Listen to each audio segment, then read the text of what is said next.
हिंसा की आग में जल रहा है बिहार।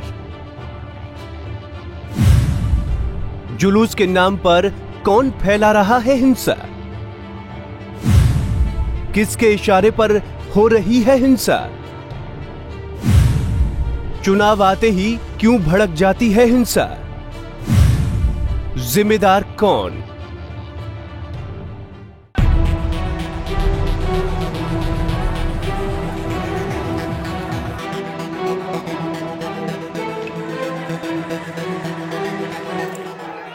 बिहार में हिंसा फैलने की शुरुआत भागलपुर से 17 मार्च को हुई और ये सिलसिला लगातार जारी है। अब तो कई जिलों से हिंसा भड़कने की सूचना आ रही है।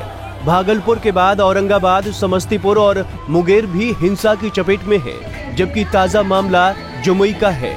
आइए आपको बताते हैं कि पूरे बिहार में कब कब और कहां-कहां हिंसा हुई।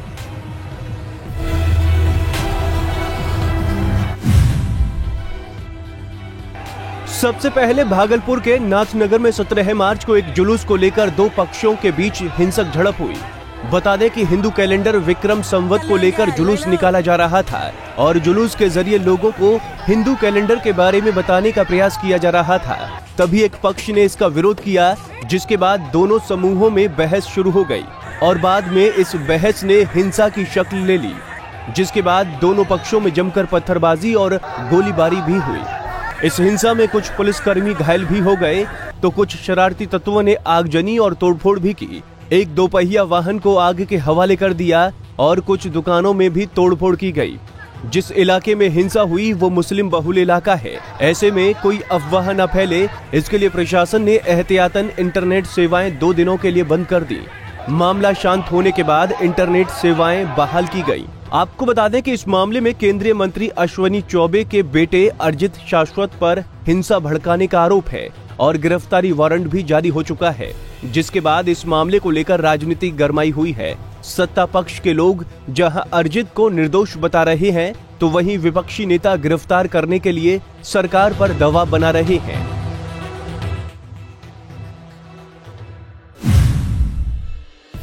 भागलपुर के बाद औरंगाबाद में रामनवमी को लेकर निकाले गए जुलूस पर एक गुट ने पत्थरबाजी कर दी, जिसमें दर्जन भर लोग घायल हो गए। जिसके बाद गुस्साए लोगों ने सदर अस्पताल के मेन गेट पर लगभग 10 दुकानों में आग लगा दी और कई दुकानों में तोड़फोड़ की। सूचना के बाद मौके पर पहुंची पुलिस ने माहौल को शांत कराया और पूरे शहर को छावनी में तब्दील कर दिया।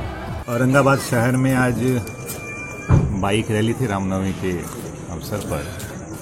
उसमें नावाडी मोहल्ले में तनाव हुआ और उसके बाद रमेश चौक इलाके में भी दुकानों में पहले पथराव की घटना जो हुई नावाडी की तरफ, उसके बाद रमेश चौक जामा मस्जिद की तरफ दुकानों में कुछ आग लगाने की कोशिश शरारती तत्वों द्वारा की गई, जिसे हमारे पुलिस प्रशासन के लोगों ने बहुत जल्दी नियंत्रण में किया, कंट्रोल में। और हम लोग अभी अरेस्ट कर रहे हैं जो जैसे जैसे आरोपी चिन्हित हो रहे हैं। इसके बाद समस्तीपुर के रोसड़ा में मंगलवार यानी 27 मार्च को मां दुर्गा प्रतिमा विसर्जन के दौरान दो पक्षों के बीच स्थिति तनावपूर्ण हो गई।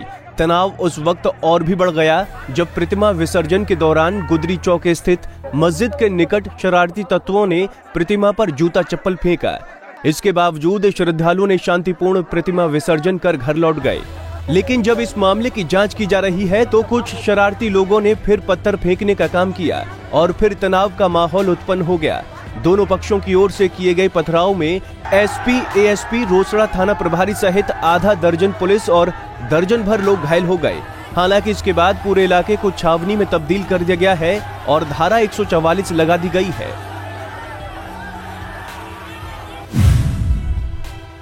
मुंगेर में भी मां दुर्गा की प्रतिमा विसर्जन के दौरान नीलम चौक पर दो पक्षों में टकराव के बाद जमकर पथराव हुआ। स्थिति को नियंत्रण करने के लिए पुलिस को कई राउंड हवाई फायरिंग करनी पड़ी। स्थानीय लोगों ने बताया कि प्रतिमा विसर्जन के दौरान एक पक्ष के लोगों ने गाना बजाने और नारा लगाने का विरोध किया, जिसके बाद दोनों पक्षों में तीखी बहस हुई और देखते ही देखते दोनों पक्षों में रोड़ेबाजी होने लगी। हालांकि इस घटना के बाद प्रशासन ने पूरे शहर में फ्लैग मार्च निकाला। इस मामले में डीएम ने कहा कि कुछ गलत तत्वों ने जानबूझकर उपद्रव फैलाया, लेकिन अब स्थिति नियंत्रण में है और अब स्थिति पूरी तरह से नियंत्रण में है। आप लोग देख ही रहे हैं, हम लोग सुबह से लगे हुए हैं और यहाँ के लोग शांति चाहते हैं, आवाम शांति चाहती है। कुछ मिसक्रिएंट्स जो हैं वो जानबूझ करके लोगों में र्यूमर क्रिएट करके और यहाँ की शांति व्यवस्था को भंग करना चाहते हैं, वो अब नहीं होगा। ताजा मामला जमुई का है, जहां मां दुर्गा के विसर्जन के दौरान कुछ शरारती तत्वों ने हिंसा फैलाने की कोशिश की है, जिसमें 3 पुलिसकर्मी घायल भी हो गए हैं।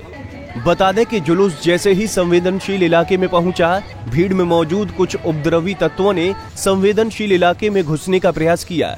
जब पुलिस ने रोका तो उपद्रवी तत्वों ने पुलिस पर ही पथराव करना शुरू कर दिया, जिसमें 3 पुलिसकर्मी घायल हो गए। मौके पर मौजूद एसडीएम सुरेश प्रसाद ने कहा कि सभी उपद्रवी तत्वों की पहचान कर ली गई है और सभी के खिलाफ मामला दर्ज कर कार्रवाई की जाएगी। क्या हुआ सर? बाद जबरदस्ती लोग दूसरे गली से जाना चाह रहे थे, जिसमें कि नहीं था, उन लोग का लाइसेंस का रूट नहीं था। बाद जबरदस्ती लोग जाना चाह रहे थे, प्रशासन ने उसको रोका। इसी में जो है वो लोग पथराव कर दिए। कितने जवान घायल हुए? 3 जवान।